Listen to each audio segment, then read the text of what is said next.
We've had a year. Keir's ratings are terrible. There's no real sign of where the change that's going to turn things around is coming from. It's beginning to remind me a little bit of what I felt in the Conservative Party as the Conservative Party began to collapse. I'd love a reality check from you. I think he gets that the small boats issue, Farage on the rampage, that has got to be sorted. This is a guy who is so far beyond the kind of Britain we want. This is somebody who wants to trash institutions, break international law, expel 600,000 people in contravention of all our international treaties. We're on some terrible, inexorable march towards the UK becoming another right-wing populist governed country, which I think would be a disaster.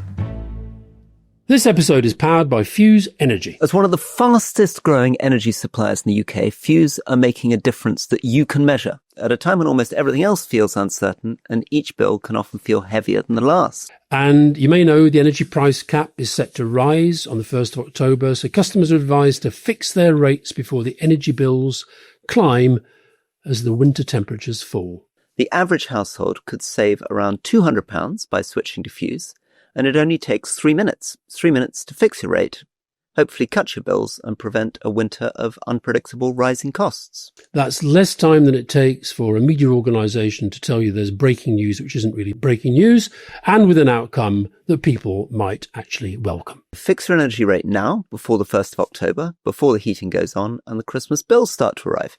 Unlike most deadlines in the media, this one won't move. Go to fuseenergy.com/politics to switch to Fuse and save yourself some money this winter.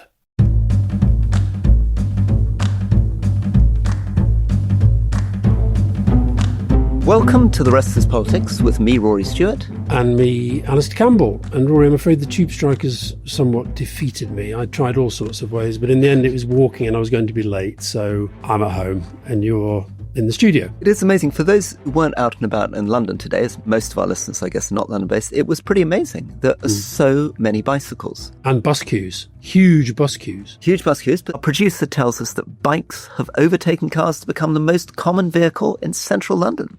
It literally looked like my memory of China in the early 1980s as I was coming through Buckingham Palace. There were just hundreds of bicycles and very few cars. It was in the sunshine. So on a good day, it's a pretty encouraging thing. But you can't get a Lime bike, which is one of those kind of Boris bike equivalents at the moment. Yeah, I'm not really a Lime bike kind of guy.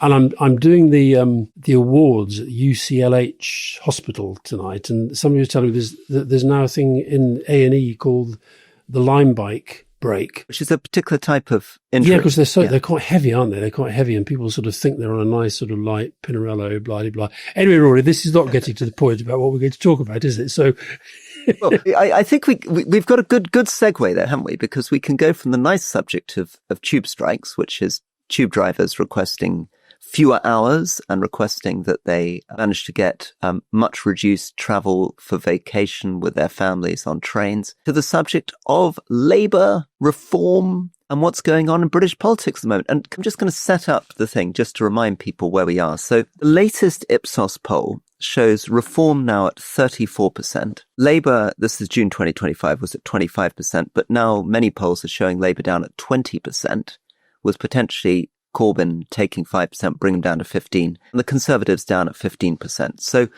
we are in a very, very different world, a completely radically different world from obviously 2019, where Boris Johnson and the Conservatives won this extraordinary majority. Very different world from last year, where Labour won this big majority, into a world where the Conservatives certainly seem on the verge of extinction and Labour seems, to put it mildly, in trouble. Over to you. There's no doubt about that. I mean, I think you and I are both of the view that Farage's reform is a classic right-wing populist party, wouldn't be serious as government, but the fact that we're even talking about it shows that something quite strange is going on.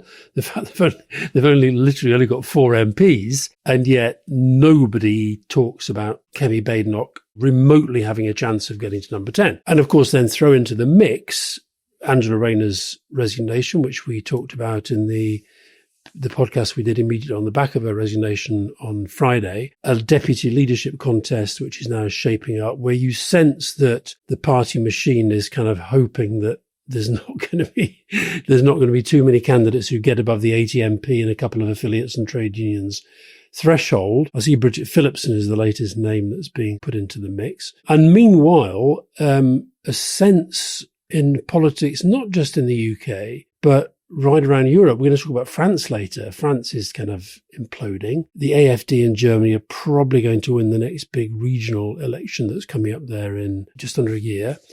And so this is kind of big political churn. Just drop into the fact we had the Norwegian Prime Minister recently on Leading. He actually upped his vote. No doubt it was our podcast that sort of just got him up to that level, Rory. But so it's not all kind of one way, but of course Norway is a very, very different country because it's so wealthy. And I think what we're seeing is a consequence of the post-COVID energy prices, post-Ukraine, and basically anybody in government right now is finding it very, very, very tough. Question is, does the reshuffle make any difference? I mean, you and I talked a little bit about that. What's your final? I felt watching the reshuffle as it unfolded, we were kind of it was just beginning when we were talking the other day. It did remind me a little bit of your book, of this sense of there's David Lammy has just got on top of the foreign policy brief in a year and now he's moved on. Peter Kyle strikes me as, whatever we think of the decisions he's made, he really kind of knows that world of big tech and he's really got into it. Pat McFadden has really got a grip of the kind of Whitehall machinery. And then they move. Well, exactly, Alastair. So as you say, that's what a lot of politics on the edges is trying to express, how strange it is. So you think about what it is to be David Lammy. He was the shadow foreign secretary. So he spent a lot of time getting to know issues, getting to know world leaders, building up his own team of people who shared his foreign policy vision. And he got himself into a situation where he managed to build, for example, a relationship with J.D. Vance, enough for J.D. Vance to come and stay with him when he was in the Cotswolds. Pretty unique thing. He worked his way slowly towards a position on Gaza and Palestine, a difficult negotiation with the party. Civil servants coming on board and all of them thinking, okay, this is the guy who may be there to stay. And of course, different people around the world developing those relationships, particularly important, for example, in places like the Gulf, where because they're monarchies, there's much more continuity. But it's true in Africa too. I was the Africa minister. Many of the leaders in Africa have been in there for a very long time. I really felt when I was lucky enough to, as a Foreign Office minister, to meet someone 2 or 3 times, that was completely different from the first time that you met them. So all of that's baked into what David Lammy had been doing, and now he's gone. And now a completely new person comes in and takes over the job. And this has been repeated structurally right the way across government because it's, I don't know whether the analogy is with a poker hand, but traditionally you would have thought that you want to be decisive. You either want to fold or you want to raise, right? In other words, you either want to be making a dynamic decision to promote people or you want to fire them. What's actually happened in this reshuffle is it's quite genuinely a reshuffle. I mean, all that's happening, or a lot of what's happening, is only 2 cabinet ministers were fired, and they were not in key positions, Lucy Powell and Ian Murray. And Ian Murray's doing quite a good job, but anyway, for some reason they went. Ian Murray's now come back, though, in 2 different Minister of State jobs. That's right, come back in a different minister. Okay, so only Lucy Powell actually lost her job. And so 10 cabinet ministers were kept in the cabinet, but just changed their position around the cabinet table, given a different department. And the same with 20 junior ministers. The problem is that civil servants are faced with a problem. A minister comes in, and the best of them obviously want to come in with ideas, with a program, with change. Often the departments they're taking over are in real trouble. And so they want to communicate to the civil servants, we're going to be radical, we're going to go out and communicate, I'm going to resign unless I get this done, or these are the 3 main objectives, or this is where my predecessor was wrong. And the civil servants are going to think now, well, okay, all very well, but if we go right out on a limb here and do something very radical, how long are you going to be around? And we talked about this before the election, because of course the fundamental criticism of the Conservatives is, as you kept pointing out, they'd had 14 housing ministers in 12 years, 12 defence ministers in 13 years, whatever it was, 10 prisons ministers in 11.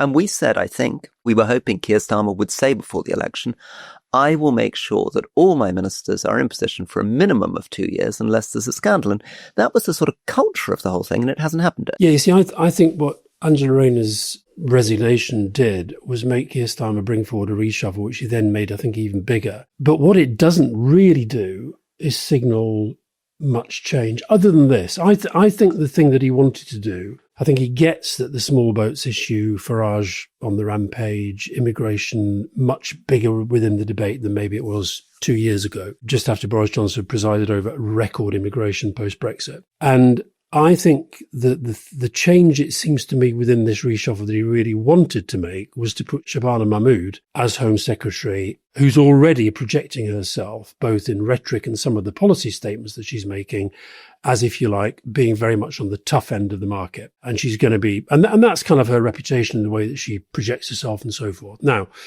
there is a part of me that thinks that that's fine, but then at the same time, is that a judgment on Yvette Cooper? If it's a judgment on Yvette Cooper not having done what he wanted to do, not having achieved in the way, even though I think actually she did some pretty good things. You talked about some of the changes she's made, some of the relationship she'd made, for example, with the French. Anyway, so he doesn't sack her. He makes her Foreign Secretary. Brackets, by the way, I think it's the first time in history all three of the so-called great offices of state are occupied by women. Now, I've got Rachel Reeves, who is staying, Yvette Cooper, and Shabana Mahmood. And meanwhile, that meant, okay, what do I do? David Lammy? Well, David Lammy Justice is sort of, difficult job, prisons probation. It's partly his background. It's where he comes from. Can I interrupt for a second, though, Alastair? Instead of making Yvette Cooper Foreign Secretary, one option, as you say, would have been to say, I'm going to fire her. Yeah. And the second option would have been just to do a simple swap and say, I'll make her Lord Chancellor, Secretary of State for Justice. I'll just do a job swap with Shabana Mahmood and leave everybody else in place. I mean, what's so weird about what you seem to be describing is that the desire to make Shabana Mahmood Home Secretary suddenly leads to reshuffling 10 other people around the cabinet table rather than doing the simpler thing. But that's how it works. I mean, I've often reshuffles are a nightmare, and I've often said they're like jigsaws where you just move one piece out, and if you get the wrong piece in place, then everything else falls apart. So why wouldn't he do the two other things? So let's just lean into the two other options. Why would he not just fire Yvette Cooper? Presumably, she doesn't have a huge, massive base of people in the Labour Party that are going to go to battle with her. She's a respected figure, but she's not somebody who's going to lead an insurrection against him. No, but talking to a few people over the weekend, Keir's not exactly beloved by the PLP. So he probably is a part of him thinking, I can't have too many enemies out there. But then the thing with David Lammy, of course, is David Lammy then is made Deputy Prime Minister as well. Now that's then going to play into, and I said on the episode we did on Friday that if I were Keir, I would not commit to the Deputy Leader of the Labour Party becoming Deputy Prime Minister. So I think that was him thinking, I've got to have somebody in place who is not going to be running for deputy leadership, and they're going to stay as Deputy Prime Minister, because the leadership contest seems to me is this is why they're going to try and keep the debate as short as possible. It's tricky for them right now because there are a lot of people who feel, look, we've had a year. We're still not really feeling that the polls, as you say, are terrible. Keir ratings are terrible. There's no real sign of where the change that's going to turn things around is coming from. The budget obviously is going to be very difficult. And therefore it's become not a survival game, but I think part of the thinking is just don't make it too difficult. So he's put Shabana in there. She'll become a very high-profile figure very, very quickly because of the salience of the issue and because of the way that she projects herself. And the other thing that it's done, though, is it means that they really now do have to crack that. That has got to be sorted. And if you talk to any of them, both Tory and Labour, who've had to deal with this, the one thing they recognise is it's very, very difficult. And that's why Farage standing up and saying, I'll sort it in 2 weeks is sort of classic Trumpism. Just a little one on from talking to friends of mine who are Labour MPs, some of whom have got ministerial jobs in the reshuffle, some of whom didn't. And I'd love a reality check from you because you know the party much better. So the overview that I was given is firstly astonishing. 23 new MPs have now got jobs. Incredible. I mean, when I was in the Cameron government, not a single one of the new intake got a job for at least 2 years. We all had to serve our apprenticeship on the backbenches. Secondly, a real sense that there's a massive reward for ultra-loyalists and particularly young ultra-loyalists. So the entire Whip's office, with the exception of someone called Christian Wakefield, now seems to be manned by new MPs who are considered loyal to Starmer, including Morgan McSweeney's wife. The other thing is that it's quite striking that what's called the soft left, but is basically a word for people who are considered a little bit more left-wing than Starmer, a little bit more progressive than Starmer, and in particular people who expressed anxiety about his welfare cuts seem to have been frozen out, either fired, so losing Janet Darby, Catherine West, Fleur Anderson, or overlooked. For example, Helen Hayes, Ruth Cradbury, Annalise Dodds may be a bit different because she resigned, who people might have hoped might have been promoted. And that possibly Justin Madder, Lucy Powell, who went out again, are sort of seen more on the soft left side. So the story there that I was getting from an MP yesterday is that this is about tightening up the whips operation, and Morgan McSweeney saying we're going to have an almighty battle about welfare. I want to make sure that every minister is happy with us to push through with welfare cuts, and anyone who's a bit wobbly is going to be pushed out or not promoted. Is that an overstatement? Yeah, probably not, no. But I think also it's not necessarily a recipe for bringing the PLP together. You know, you get away with a lot if you're number 10. If the PLP and the public think, well, we may not like them very much, but bloody hell, they're good at what they do. That's not the feeling they've got right now. The feeling is that nothing much seems to go the way that we'd really like it to. And I think this is leading to the debate that many within the Labour Party clearly want to have across this deputy leadership election about, you know, are we actually going in the right direction? What is the clarity of direction? So this I think is a very, very tricky moment. I think that the combination of the Labour conference and the budget are fundamental now to whether the government can actually get back on track or whether we're on some terrible, inexorable march towards the UK becoming another kind of right-wing populist governed country, which I think would be a disaster. Yes, absolutely. And that's, of course, one of the reasons why I keep thinking that it's actually in France's and the EU's interest to work to sort out small boats of migration, because I don't think it's in the EU's interest to have Nigel Farage as the Prime Minister of Britain. On the Labour Party, what it feels like to me in the worst case scenario is it's beginning to remind me a little bit of what I felt in the Conservative Party as the Conservative Party began to collapse. So, of course, what I saw from the early Cameron days is these figures who are now popping up in reform. So it began with Tory MPs, a guy called Douglas Carswell, who defected. We've just seen Nadine Dorris, who was a cabinet minister under Boris Johnson, has now appeared as this reform on the stage. Adam Holloway. These were all people who, in the early days of the Cameron government and through 2015, were sort of disgruntled rebels who felt that the Prime Minister was bringing in too many bright young things who were sort of part of his Cameroon coalition, and they weren't respecting traditional Conservatives. So it's a sort of mirror image of people on the soft left of the Labour Party saying Starmer's bringing in bright young things and is ignoring the left-wing heritage of the Labour Party. And the result of that basically is now that reform has absorbed a huge number of those voters, and a lot of those people. If you've seen Nadine Dorris in the Reform conference, she begins by saying, thank goodness I'm here.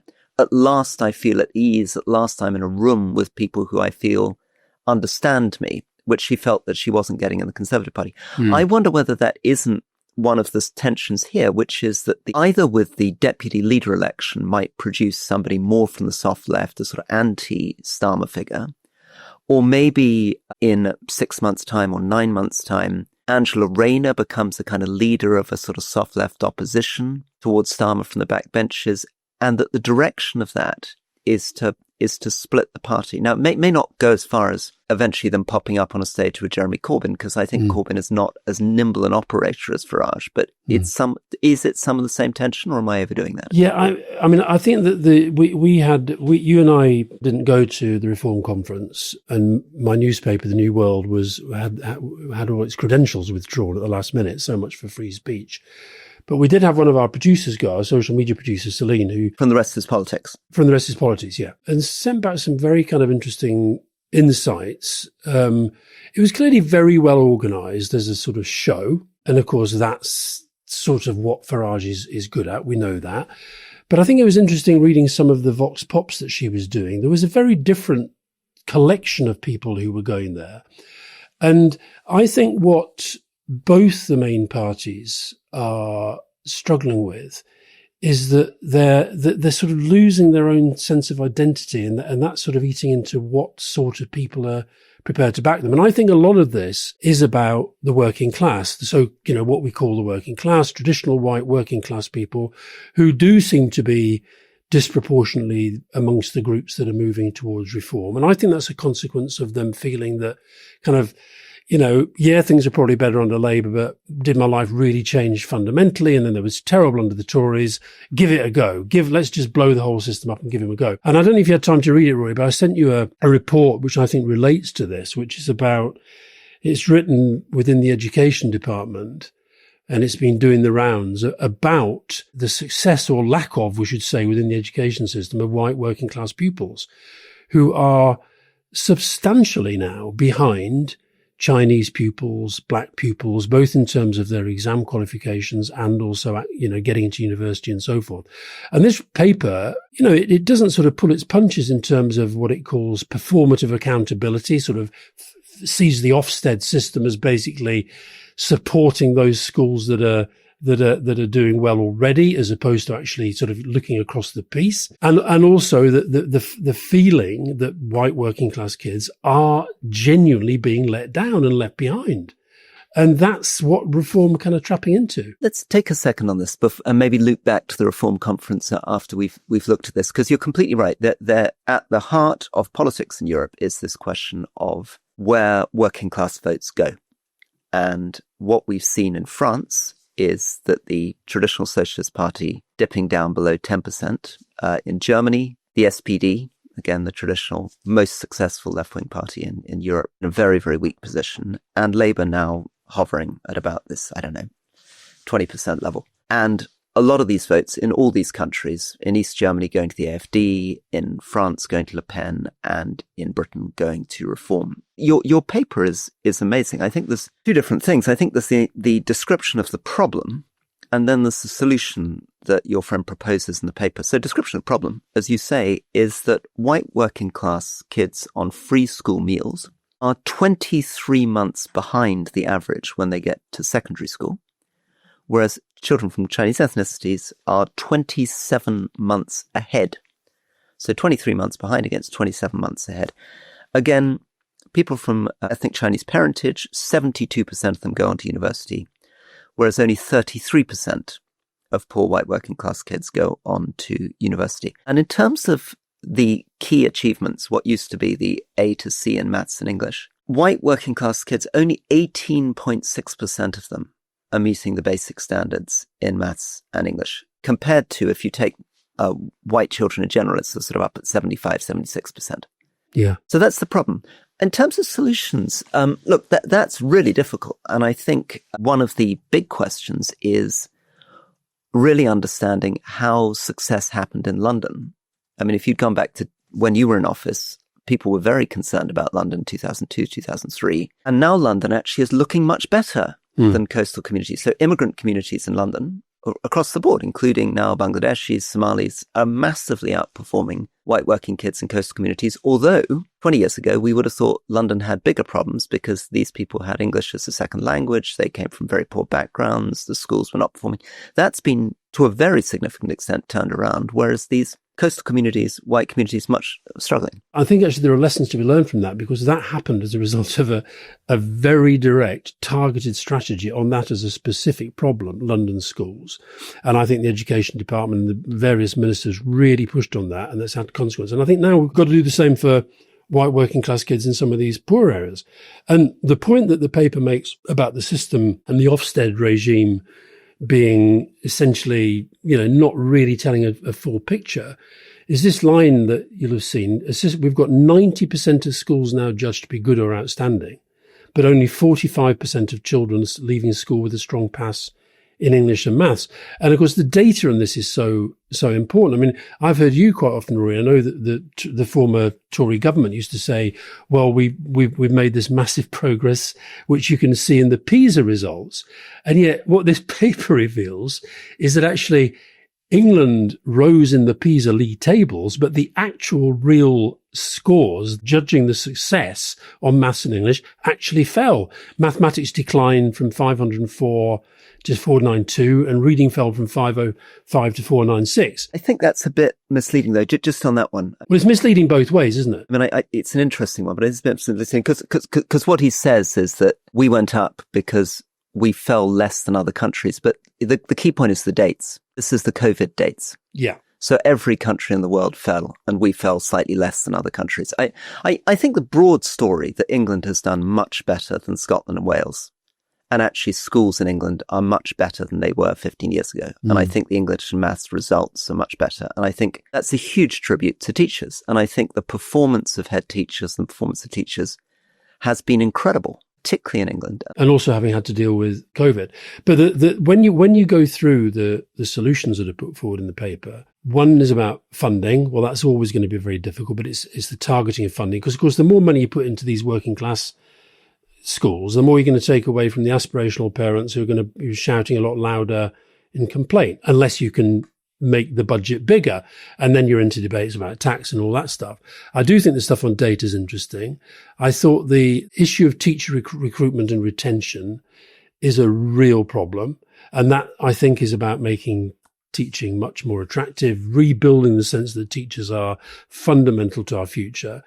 And then on the politics, I think it's really, the paper uses the phrase, for a Labour government, this should be a moral imperative. So I think this does relate to the sort of debate that we're having about the post-Rayner deputy leadership Labour Party. Are we going to be much more focused on these kind of issues? And if so, how? I was very pleased to see Philip Gould's daughter, Georgia. She's now in as schools minister, which is, I'm very, very pleased about that. I said she's been in Parliament for about a year and a half already. Well on to her second senior job. She's bloody good though, Rory. She was a bloody good council leader, so that's not a bad. It's not a bad start. She's good. I have indeed done stuff with her. I'm very impressed by her. Just on this thing on schools, because it is so important for everything. And again, we can have a bigger discussion about this because maybe it's a policy area that many, many people care about. I mean, we've all been to school, and many of us have kids in school. I think at the bottom of it is a decision that Bridget Phillipson has to make, which is she going to be convinced that the fundamental problem, and that the paper slightly puts the emphasis on this, is Ofsted and the fact that the curriculum is a little bit old-fashioned and too focused on maths and English, and go down the route of we want to change the Ofsted standards, change the curriculum? Or is she going to do what my instincts would suggest are actually better, which is to learn from the success of London and lean into supporting teachers properly, working out how to recruit them, focusing on things like homeschool engagement? I mean, a lot of the issues are around what's happening at home. And this is very multi-agency stuff, but a lot of these very deprived communities, there is a problem with school attendance, a problem with homework, and how you escalate back and how the school tracks those things. Just to sort of reinforce, I mean, I think it's also true that teachers feel, understandably, that their lives are unbelievably stressful. They are very underpaid. They're very underappreciated. But again, I was talking to an educational specialist this morning who said, and they've been going in and out of schools now for 30 years, just how good English schools are compared to international comparators now.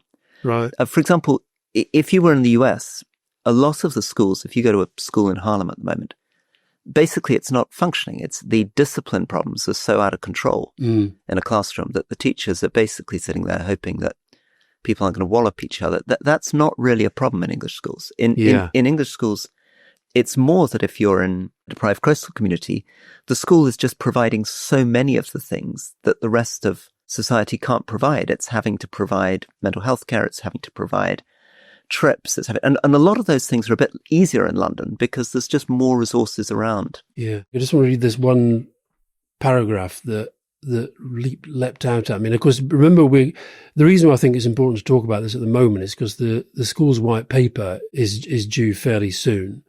And there's this paragraph: in the white working class communities of England, this is the crisis of underachievement, is most acutely felt. These are the pupils for whom no tailored initiative exists, no ring-fence funding is allocated, no national conversation is convened. They are the statistical footnote of a system that has become more interested in self-congratulation than self-correction. Their low performance is rationalized as inevitable, their underachievement pathologized rather than understood. Now, this is somebody who has worked outside the system and is now inside the system. So I really thought it was a very interesting paper, and I hope it does inform the school's white paper, because I think that the debate on education is so dominated by, if you like, the aspirational middle class. And what we're seeing is large numbers of kids who are, have been failed, and they've got to be helped. Final one from me then, just as we promised to get back to the reform conference to kind of tie off this issue. I was talking to Danny Finkelstein yesterday. He's the Conservative peer and Times journalist. He was very interesting, I think, on trying to understand what it would take for Farage to come unstuck. And he was pointing out that a lot of the attack lines against Nigel Farage, mounted by journalists and other parties, are not working. The attack lines which aren't working are ones which say he's just a one-man band, he hasn't got experience. But Danny's instinct is, and I'd be interested to see what you thought about this, that actually the more productive criticism of Farage would be to start saying this guy isn't in control of his own party. And as you get closer to the election, pointing out how the online right is trying to tear parts of the party, that you're getting these anti-vaxxers appearing, that he's at the conference you had someone standing up saying, the royal family were getting cancer because of COVID vaccines. The kind of British equivalent to the MAGA right, the people who, when they hear Lucy Connolly speak at the conference, don't just think, well, she committed a crime, but maybe the sentence was excessive, but people who are genuinely applauding her for what she said, and that's going to be his Achilles heel. Whether or not he can actually become a mainstream party, or whether he's, in the end, going to be taken down by these endless splits towards the kind of MAGA right. Interesting, because when he did the sort of final rallying cry at the end of the conference, his message within that was very much, discipline. We have to be disciplined. Now, his track record, of course, within all the parties he's been involved in and leader of, is that he's not very good at holding teams together.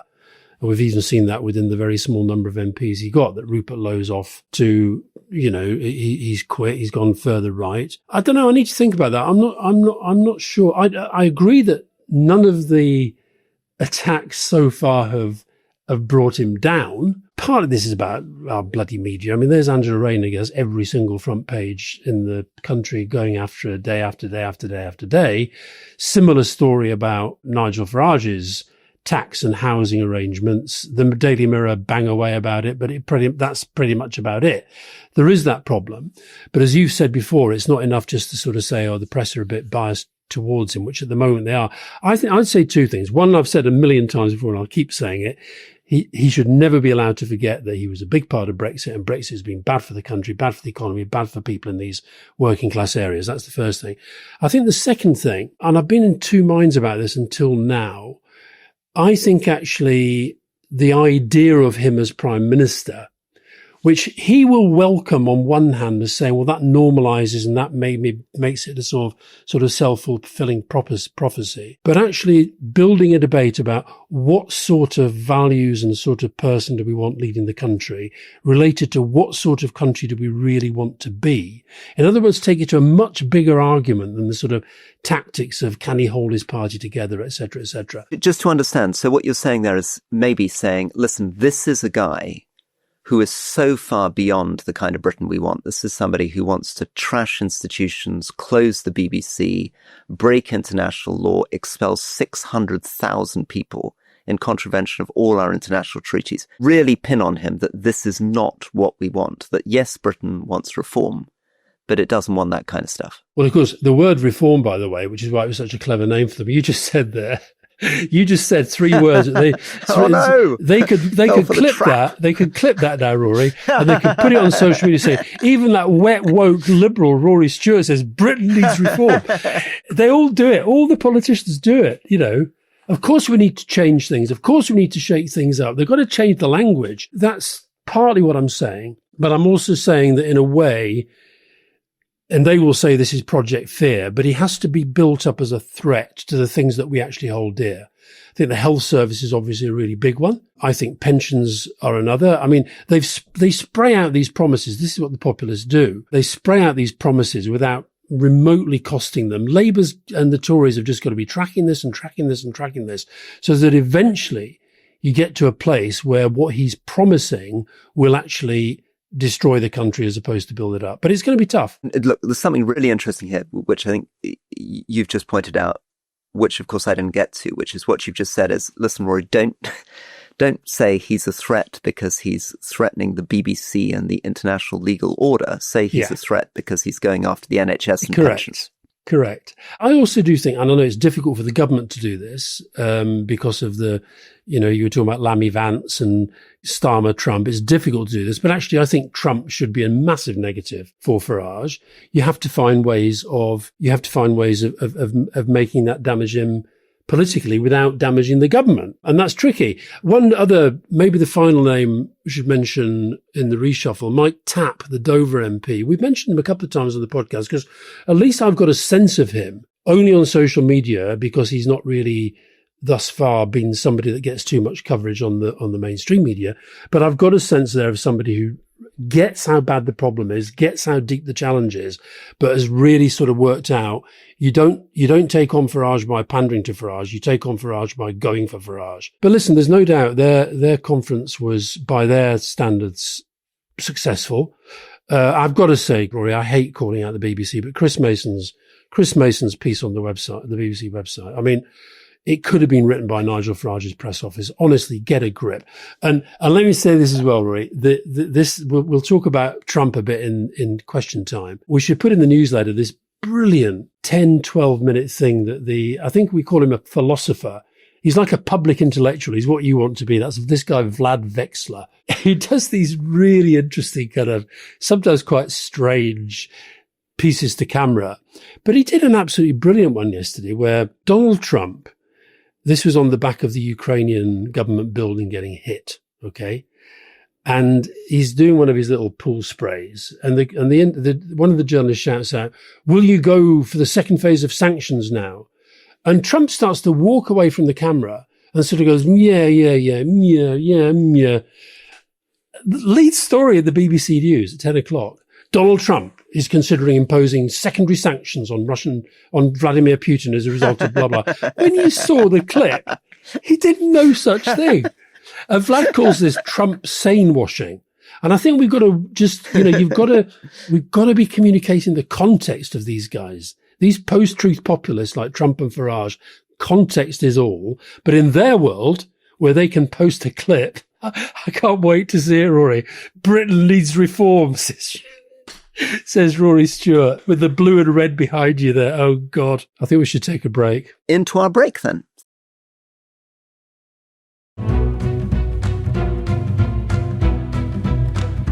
Welcome back to The Rest is Politics with me, Rory Stewart. And with me, Alastair Campbell. And yeah, France, Rory. Well, bit of a crisis. I go back to your reaction when my friend Emmanuel Macron, as you always call him, when Emmanuel Macron called his snap election, and you basically said it was madness. So now here we are with the fifth prime minister in less than 2 years, because François Bayrou, he did something similar to Macron. He basically committed hara-kiri. He said, I'm right, okay, if you don't like my budget and you don't like the 44 billion euros of cuts and you don't like the fact that I'm forcing you, the country, to face up to this debt crisis, you can put it all on me, vote of confidence, bring it on. And he's lost it. Yes, it's a very sort of strange technique in politics, isn't it, that we're seeing in French politics. I suppose it's tempting. The risk is that what it is politicians sort of get on a moral high horse, set themselves up. And I was guilty of doing this occasionally myself as a politician, where you sort of say, I'm going to speak truth and bugger the consequences, and then end up imploding your career and going down as having spoken truth but not got much done. I was watching Bayrou do an interview in about 10 days ago now. I'm very struck by the communication style. He speaks unbelievably slowly. So much so that even somebody with my primitive French can follow him very, very easily. He's like, c'est clarification, c'est urgent. I mean, it's very, very sort of grand. What was that first bit? It's a clarification. No, he didn't. That was grammatically horrible, Rory. He didn't say that. Okay, he didn't say that. All right, I'll test. I'll get the reference for you, and we'll have it. We'll have it out on the next podcast. But I've got to say, I thought his speech yesterday. I watched his speech in the Parliament. It was actually as a sort of setting the facts of what is happening to the French economy. It was a very well put together speech. The trouble is that the politics are just not ready to hear it. And he went down by 360 votes to 194. Both left and right against him sort of stuck in the middle. Even some of his own MPs were not with him. Are you giving me a French lesson? Incidentally, you're completely right. What he said is, c'est un moment de clarification et de vérité. Yeah. Exactly. Yeah. He wouldn't have said it is clarification. I mean, that is just nonsense. You know? Just to step back for people who aren't in the absolute weeds of French politics, the big story here is that France is facing a debt crisis. So its debt to GDP ratio is now up at about 114%, and it's running a deficit of 5.6% a year. That's almost twice what it's supposed to run. Europe's trying to hold it at 3%. And Bayrou, who's just stepped down, was trying to do something pretty modest. 44 billion of cuts sounds like a lot, but that was just designed to bring it down from about 5.6% down to 4.6%, I think, of the deficit. And this is a real problem because France is the second largest economy in Europe. It's the nuclear power. And as we keep pointing out, Macron is trying to really pose on the world stage as the guy that's going to fix Ukraine, get Trump on cybersecurity guarantees, reimagine security cooperation, leading on the recognition of Palestine, etc. Whereas it's in danger of becoming pretty much one of the 6 countries of Europe. I mean, if you go back a few years, the story was, broadly speaking, Italy, Greece were the countries you were worried about. And France was in a completely different category if you looked at its, bond prices, for example. If you now look at French bond spreads against Germany, it's now looking much more like Italy. And in fact, Meloni's Italy seems to be going in a much more positive direction than France. And just to sort of put the boot in again, because I obviously have a complete campaign against Emmanuel Macron, anyone who's part of his team, it's his fault, right? The guy's been in power for 7 years. And one of the big problems he's got is not around spending, it's his unfunded tax cuts, both from his first year in office and what he did a year and a half, 2 years ago. If you look at the French accounts, the problem isn't the spending, which has been relatively static. It's the tax receipts. He kept promising growth that was never coming. He did a sort of Liz Truss. I'll cut the taxes, we'll have fantastic growth. Surprise, surprise, the growth hasn't come, and by cutting taxes, he's not getting his tax receipts in. So somewhere at the heart of this whole thing is the centrist wunderkind is actually responsible for a lot of the mess which he's complaining about. I mean, certainly the politics of this started to get really difficult for Macron in the first term when he was giving these big tax breaks to the rich. And his argument, sort of traditional right-wing argument, that, by doing that, we'll unleash entrepreneurs to sort of succeed and the economy will pick up. That led in part to the whole Gilets jaunes moment, which was very, very tricky for his first term. The hard left are trying this sort of, they call it bloc en tout, block everything, which sort of is a kind of fancy way of saying don't go to work, do a bit of protest. It's not quite saying a general strike, but we'll see how that goes. That's happening on Wednesday. And that's an amazing online thing too, isn't it, Alastair? Because one of the trends in French politics, we talk a lot about social media, but in France, there seems to be a very, very strong online right-wing presence. And then a very, very strong, this bloc en tout is also very much an online sort of grassroots organized stuff. Yeah. I was talking to somebody, this relates back to what we talked about in the first half and the rise of reform. I was talking to somebody who works in this area of monitoring and trying to counter narratives on social media. And he was saying that both in relation to what we've seen recently about flags and in relation to this bloc en tout in France, that while the Russians don't necessarily start this stuff, they don't say, let's sit down and work out how do we make life difficult for Macron. Oh, let's have a sort of general strike, get that going. They see where stuff starts, like the flags thing probably was somebody just saying, wave the flag. And then they absolutely flood the space to try to sort of promote the messaging and make it difficult. So I don't know whether that's what's going on in France, but I wouldn't be surprised because nobody's kind of owning this campaign. It's just sort of just morphing. I've just been looking, Rory, at this graph. Call me sad, but it's a graph that matches Keir Starmer's ratings alongside Emmanuel Macron's. And Macron had a very similar, if you see it there, he had a very similar slide to Starmer. And then, of course, went back up, sufficient to win the second term. And now he's gone straight back down again. If I was Keir Starmer looking at that, I'd say, well, it shows you can recover. But yeah, maintaining recovery is very, very, very difficult. There was a thing in The Guardian today of all the major leaders of the world. They're all polling pretty badly at the moment. Even Mark Carney started to drop a bit. He's still doing pretty well, but he's dropped a bit. Just to wrap it off by coming back to your friend and this leading interview that we did with the Norwegian Prime Minister, which I loved. And if people haven't listened to, I encourage them to get into. Norway results are really interesting because they're unusually, the left is holding, his coalition is holding. You know, they had 49 seats in 2017, 48 seats in 2021, 53 seats now. So they've remained pretty static. But the story in Norway is the complete collapse of the traditional conservatives and the rise of this party called Progress, which is out on their right. The Conservatives down from 45 in 2017 to 24 now, whereas Progress has reversed that, gone from 27 up.